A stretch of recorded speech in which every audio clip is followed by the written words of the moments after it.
यार मैं लक्की बिस्ट। आपने मेरे बहुत सारे पॉडकास्ट देखे सुने, मेरे इंटरव्यूज देखे सुने।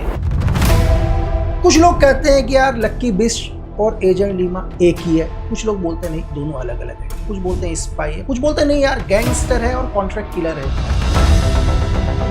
आज मैं आपको वो कहानी बताऊंगा जो आपने कभी किसी पॉडकास्ट में नहीं सुनी, ना किसी इंटरव्यू में सुनी, ना किसी ने आपको बताया। इसके बाद आप अपनी राय रखना।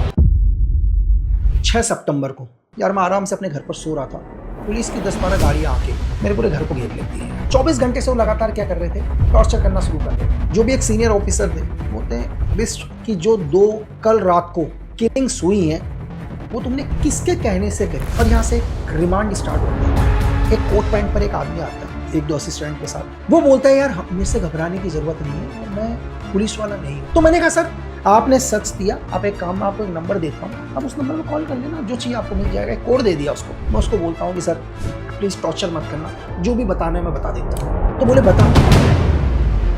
तो वो मुझे बार बार एक ही डायलॉग बोलता था हमेशा, इधर कंधे में देख रहा क्या है IPS। तो मुझे हंसी आई, तो मेरी हंसी को देखते हुए बोला कि क्यों। तो मैं कहता हूँ सर नौकरी कैसे बचाओगे। वो शौक हो गया। मतलब पुलिस रिकॉर्ड के हिसाब से एक आदमी फरार है, उसे 8 तारीख को अरेस्ट किया है, तो दुनिया के अंदर 7 तारीख को उसी फरार आदमी का फिंगरप्रिंट कैसे आ सकता है। तो वो पुलिस ऑफिसर आज भी 2025 चल रहा शौक में है वो, कि जिस पिस्टल से मैंने ही फायर किया उस पिस्टल की FSL की रिपोर्ट कहती है कि कोई फायर ही नहीं हुआ। ऐसा क्या हुआ कि सारे के सारे एविडेंस मेरे पक्ष में आए।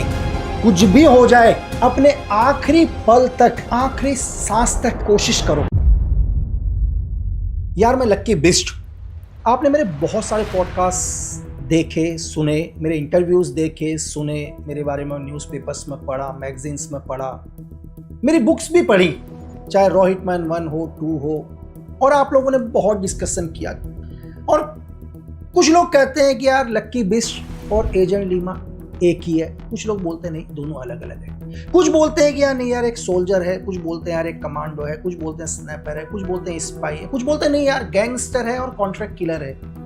ये आपकी राय है, क्योंकि लोकतंत्र में सभी को अपनी राय रखने का पूरा अधिकार है यार। तो आज मैं आपको वो कहानी बताऊंगा जो आपने कभी किसी पॉडकास्ट में नहीं सुनी, ना किसी इंटरव्यू में सुनी, ना किसी ने आपको बताया। इसके बाद आप अपनी राय रखना, आपको क्या लगता है। मैं कहानी बताता हूं। 6 सितंबर को यार मैं आराम से अपने घर पर सो रहा था, और सुबह सुबह क्या होता है 6-7 बजे के आसपास की बात, पुलिस की 10-12 गाड़ियां आके मेरे पूरे घर को घेर लेती हैं यार। और एकदम से दरवाजे के अंदर कट होता है। नॉर्मली हम घर में जो लोग भी थे, पुलिस एंटर करती है सीधे के सीधे पूरे वेपन्स के साथ, कॉक करके। ये मेरे घर वालों के लिए नई चीज़ थी। मेरे घर वालों के लिए क्या यार, दुनिया में सबके घर वालों के लिए नई होगी, लेकिन मेरे लिए नया नहीं था। मैंने माहौल बहुत देखा अपने जीवन के अंदर, और तब भी SSP, उनके साथ कोतवाल, बहुत सारे SI, इंस्पेक्टर, बाकी पुलिस फोर्स मेरे घर को सर्च करती है। और मुझे गन पॉइंट पर रखा हुआ है अभी तक, बिल्कुल मैं हूँ बिल्कुल हैंड अप करके। और मेरे घर से मेरे 2 वेपनों को उठाया जाता है, दोनों के दोनों मेरे खुद के वेपन है, जिसका लाइसेंस है मेरे पास ऑल इंडिया का। और पुलिस वाले मुझे मेरे घर से लेके जाते हैं, मेरे घर वालों को बोलते हैं पूछताछ के लिए लेके जा रहे हैं। मैं समझ गया था माहौल क्या है पूरा का पूरा। और वहाँ से मुझे क्या किया जाता है, नज़दीकी पुलिस कोतवाली जो है हल्द्वानी, वहाँ लाया जाता है। वहाँ पहले से ऑलरेडी और भी पुलिस टीम थी, कुछ एक लोग थे। पूछते हैं मेरे से और बोलते हैं कि यार देख, हमें जो भी एक सीनियर ऑफिसर थे बोलते हैं कि बिस्ट मैं तुमसे ये नहीं बोलूँगा कि जो 2 कल रात को किलिंग्स हुई हैं वो तुमने क्यों करी है। वो बोलते हैं यार मैं ये कह रहा हूँ कि किसके कहने से करी। यार मैं बोलता हूँ भाई मैंने नहीं करी, मैं क्यों किलिंग करूँगा यार किसी की। मैं भी 15 दिन पहले छुट्टी आ रखा हूँ भाई, इमरजेंसी लीव आया हूँ 15 दिन। इससे पहले आप वेरिफिकेशन कर सकते हैं। मैं पर्सनल बॉडी गार्ड था श्री LK अडवाणी का, और इमरजेंसी मुझे आना पड़ा, मेरे घर पर प्रॉब्लम्स थी। तो पूछताछ करते हैं अपने तरीके से, और उनको लगता है कि यार नहीं यहाँ माहौल ख़राब हो सकता है। धीरे धीरे बात क्या होती, पूरे नॉर्थ की ओर चले गई थी, और वहाँ से मुझे एक अलग से एक होटल के अंदर ले जाया गया, लगभग 20-25 किलोमीटर दूर पहाड़। वहाँ पर ऑलरेडी एक पुलिस टीम थी पूरी की पूरी। उन्होंने मेरे पूरे कॉल डिटेल्स को चेक किया हुआ था यार। पिछले 10 दिन 15 दिन महीने बन के जो भी वहाँ पर ऑफिसर्स थे साइबर के, सारे उनके लाइफ में मुझसे क्वेश्चन पूछ रहे थे कि तुमने किससे बात करी, किससे। मैं उनके हर क्वेश्चन का आंसर दे रहा था, लेकिन वो ये मानने को तैयार ही नहीं यार कि ये मैंने किलिंग नहीं करी है। और तभी क्या होता है, पुलिस ऑफिसर, बहुत ब्रेव पुलिस ऑफिसर आते हैं, और मेरे वेपन को देखकर बोलते हैं यार कि देख, तूने तो भाई अपने वेपन को पूरा क्लीन कर रखा है, और कल रात को ही तूने इसी वेपन से क्या किया, 2 आदमी को शूट आउट किया हुआ है, और रात के टाइम आके भाई तूने पूरे वेपन को क्लीन कर दिया, और तुझे क्या लग रहा है कि ये वेपन दोबारा फायर नहीं कर सकता। और वो क्या करते हैं, जस्ट बाहर निकलते हैं और मेरे ही पिस्टल से 2 राउंड हवा में फायर मारते हैं। मेरे पिस्टल की आवाज़ को मैं पहचानता हूँ, और मैंने सुन ली आवाज़ की मेरी पिस्टल की, फिर अंदर आते हैं, बोलते हैं फायर हो गया, और मुझे पता था फायर उन्होंने किया। और वो क्या करते हैं, जो क्राइम सीन पर उनको ऑलरेडी एक बुलेट मिली हुई थी, यार इत्तेफाक से क्या थी, वो बुलेट सेम, मतलब जिस एमएम का या जिस बोर का वेपन मेरे पास था वो बुलेट वहीं थी क्राइम सीन पर। लेकिन इससे ये कहीं प्रूफ नहीं होता कि यार वो मैंने मारे हैं। यार एक चीज मेरे को बताओ ना यार, भाई दुनिया में वेपन्स, अगर एक ही तरह के वेपन तो लाखों लोगों के पास होते हैं ना यार, लाखों लोगों के पास एक ही तरह के वेपन है, तब इसका ये मतलब थोड़ी ना अगर सेम उसी वेपन का एमएम का साइज मिला है तो मैंने मारा है। तो जो उन्होंने क्राइम सीन पर था वो ऑलरेडी सील था, तो उन्होंने क्या कर दिया, वो मेरा पिस्टल और क्राइम सीन का जो खाली खोखा मिला था उन्हें केस, वो एफएसएल के लिए भेज देते हैं, और यहाँ से रिमांड स्टार्ट होता है। पूरी कोशिश करते हैं पूछने की कि भाई क्यों मारा है, किसके कहने से मारा है, ये एक ही सवाल था उनका। और जहाँ कानून में एक लॉ है कि तुम 24 घंटे से ज़्यादा किसी को अपने पास नहीं रख सकते, आपको कोर्ट के सामने पेश करना पड़ेगा। तो 2 दिन तक वो लगातार कंटिन्यू क्या करते हैं, 24 घंटे हो जाते हैं, इसके बाद 2 दिन पर नहीं आएंगे, भी आपको स्टेप बाय स्टेप बताऊंगा। 24 घंटे से वो लगातार क्या कर रहे थे, टॉर्चर करना शुरू कर रहे थे। मुझे लग गया था यार ये लोग भेजेंगे मुझे अंदर जेल, और यहाँ तक मेरे फैमिली को किसी को नहीं पता था कि मुझे कौन सी जगह पर रखा गया, मेरे मोबाइल फ़ोन वगैरह सब कुछ जमा कर दिए गए थे सारे। लेकिन क्या होता है, अब आता है 7 सितंबर की सुबह, मैंने आपको बोला कि 6 सितंबर को मुझे उठा लिया, तो 7 सितंबर को क्या होता है, एक कोट पैंट पर एक आदमी आता है 1-2 असिस्टेंट के साथ, और मैं वैसे ही आपको पता हाथ में क्या होता है, हथकड़ी वगैरह लगी हुई, तो मैं एक सेल के अंदर था। वो बोलता है यार मेरे से घबराने की ज़रूरत नहीं है, और मैं पुलिस वाला नहीं हूँ। तो मुझे देख के, उसकी बॉडी लैंग्वेज देख के लग गया था कि तू पुलिस वाला नहीं है, तो मैं भी जानता हूँ। तो बोला कि यार तुम मुझे बता दो और मैं तुम्हारी क्या मदद कर सकता हूँ। और उसने क्या किया, अपना फॉरेंसिक लैब वाला था, साइंटिस्ट था, उसने मेरे फिंगरप्रिंट लेना शुरू करे, पूरे के पूरे हाथ के, पैरों के, सब जगह के लेना करा, और एक ही चीज़ बोला कि यार मैं कैसे तुम्हारी मदद कर सकता हूँ। फिर बोला, तो मैंने उसको, इससे पहले मैं 24 घंटे में कुछ नहीं बोला था यार, बस सिर्फ एक ही चीज़ बोला था, मुझे नहीं पता भाई, बात खत्म, मुझे नहीं पता। तो बोलता है कि लास्ट बार पूछ रहा हूँ कि मैं तुम्हारी क्या मदद कर सकता हूँ। तो मैंने उससे पूछ लिया भाई कि आप मेरी क्या मदद करोगे। अब वो पहली बार देखा मुझे, तो बोला बताओ क्या कर सकता हूँ। मैंने कहा सर क्या करोगे ये बताओ। बोला जो तुम कहो। मैंने कहा इसके बदले क्या चाहते हो। बोला तुम मुझे क्या दे सकते हो। मुझे आ गया समझ में यार कि 1 नंबर का घूसखोर आदमी है भाई, ठीक है। तो मैंने कहा सर आप एक काम करो, मुझे आपसे सिर्फ एक ही मदद चाहिए, आप सच बोलो। बोला कैसा सच। मैंने कहा सर आपने मेरे फिंगरप्रिंट लिए हैं ना सर। बोला हाँ लिए।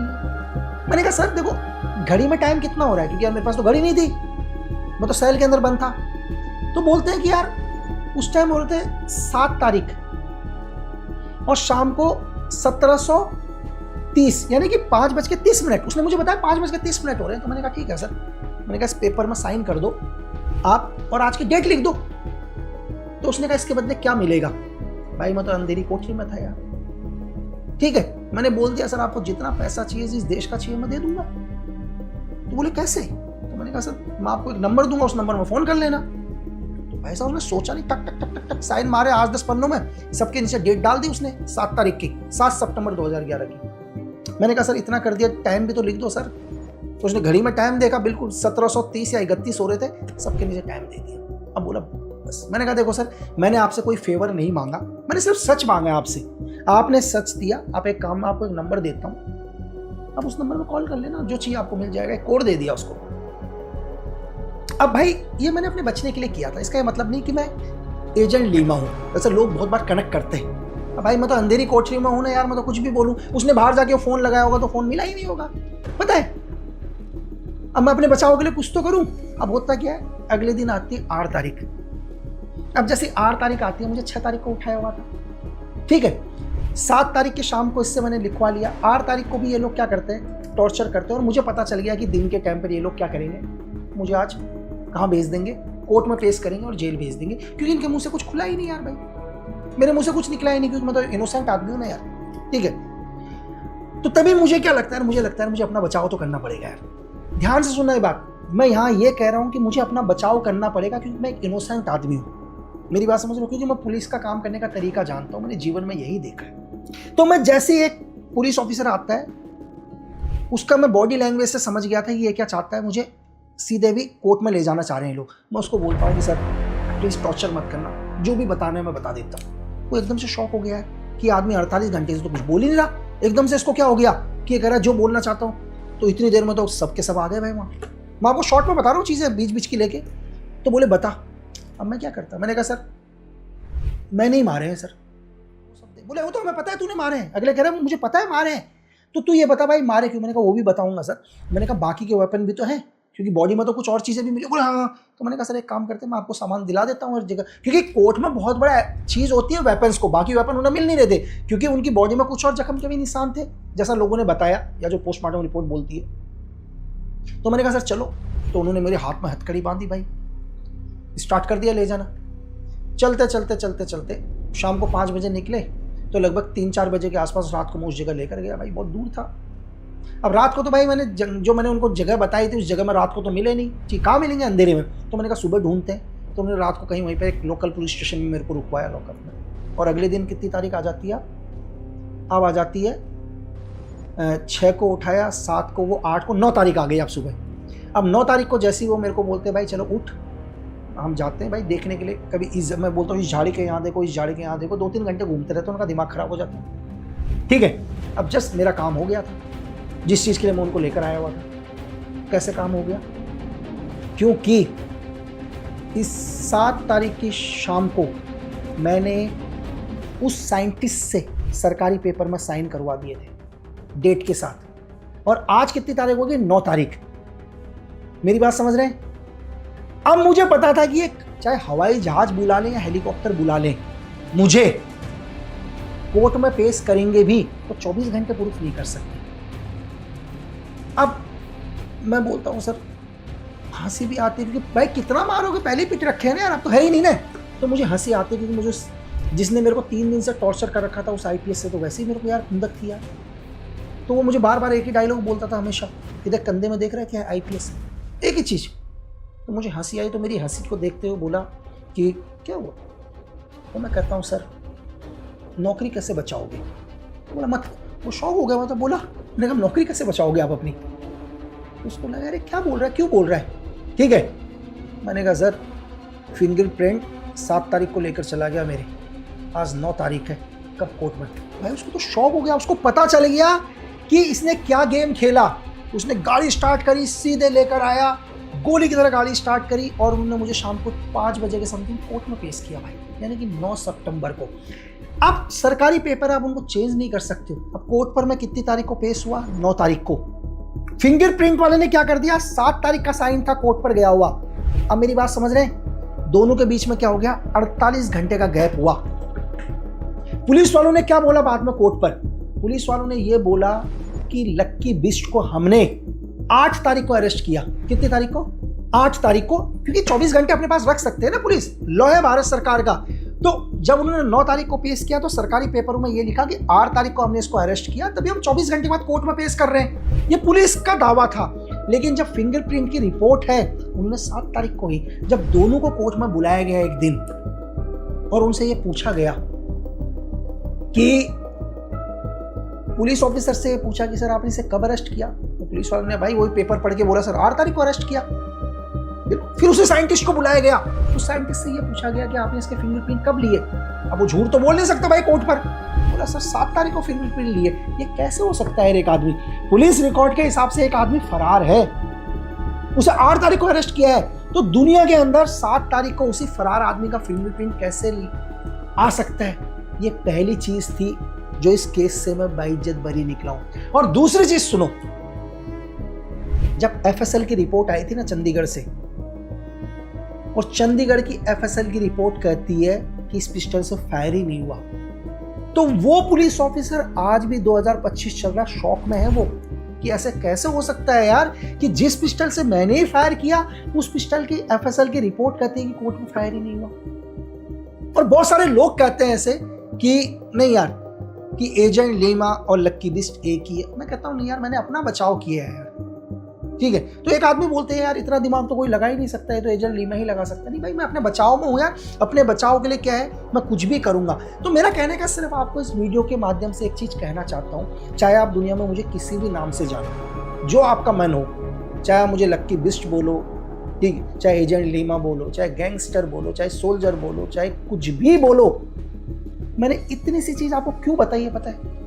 मैं आपसे कह रहा हूं कि इस 72 घंटे के टॉर्चर में भी मैंने क्या किया, अपने दिमाग को अपने कंट्रोल में रखा, सोचने की शक्ति को खत्म नहीं किया, और उस टाइम का किया हुआ मेरा काम, मैंने जिस तरीके से खुद को हैंडल किया, अपने आप को बचाव किया, चाहे मैं 4 साल जेल में रहा, चाहे मेरी 11 जेलें ट्रांसफर हुई, लेकिन सेंटर में बैठी हुई गवर्नमेंट मुझे पनिश नहीं कर पाई।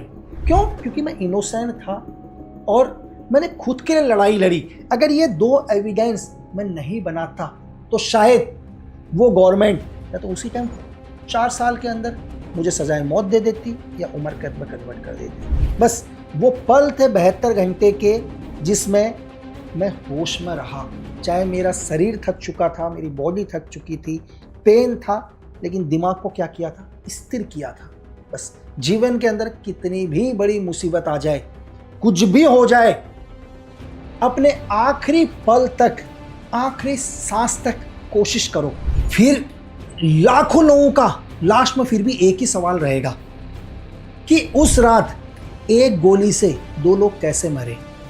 मुझे पता है कि बहुत सारे लोगों का एक और सवाल रहेगा कि ऐसा क्या हुआ एफएसएल की रिपोर्ट में कि जो पिस्टल चली थी, एफएसएल की रिपोर्ट में वो पिस्टल बिल्कुल क्लीन दिखाई दी।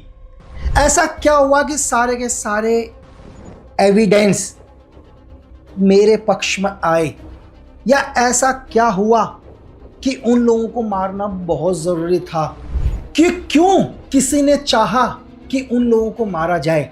यार ये सारी बातें एजेंट लीमा को पता है। कभी भविष्य में या वो दुनिया के सामने आएगा या वो दुनिया के सामने बात करेगा तो उस दिन वो जरूर दुनिया को बताएगा कि कैसे एक ही गोली से 2 लोग किल करे गए, कैसे एफएसएल की रिपोर्ट में पिस्टल क्लीन आई, उस रात को क्या हुआ, सारे एविडेंस उसके पक्ष में क्यों आए, ऐसे लोगों को क्यों मारा गया। ये सारे सवाल मेरे भी हैं यार, कभी भविष्य में मैं भी पूछूंगा। क्यों? क्योंकि देश प्रेम से बड़ा कोई धर्म नहीं।